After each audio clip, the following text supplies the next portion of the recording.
As President Obama said in his very important speech at the United Nations General Assembly, the United States believes that settlements are not legitimate. That has been the policy of our government for 40 years.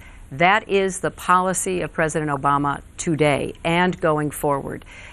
We believe that all settlement activity should cease. It should not be pursued because it could prejudice the final outcome of negotiations to achieve a two-state solution.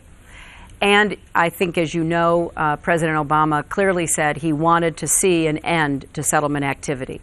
Now, that had never been requested prior to any negotiation entered into by any representative of either the Palestinians or the Israelis.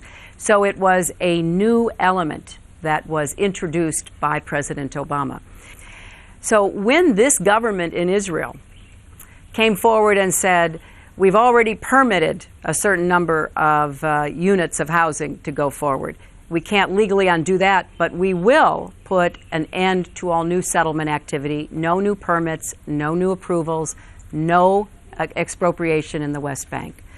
I said, and I believe it today as I believed it yesterday, that was a positive step, just as when the Palestinians took real risks and put in place a very effective security force. I said that was a positive step. And it is not what we would want. It is nowhere near enough. But I think when you keep your eye on what we want to achieve, it is a better place to be than the alternative, which is unrestrained. When President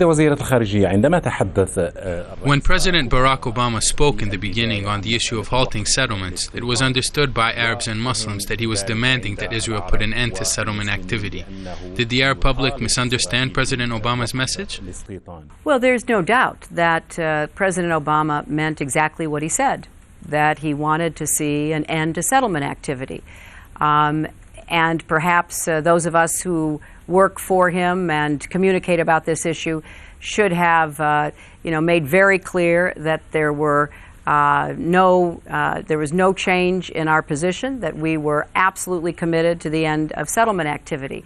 Now, you don't always get everything you want on the first go-around, do you? And I think it's important for your viewers to say to themselves, well, we can continue what we're doing now, which is a halt to nothing, or we can halt all new settlement activity. It's not everything the president asked for, but it is much closer to anything anyone has ever achieved in getting an Israeli government to agree.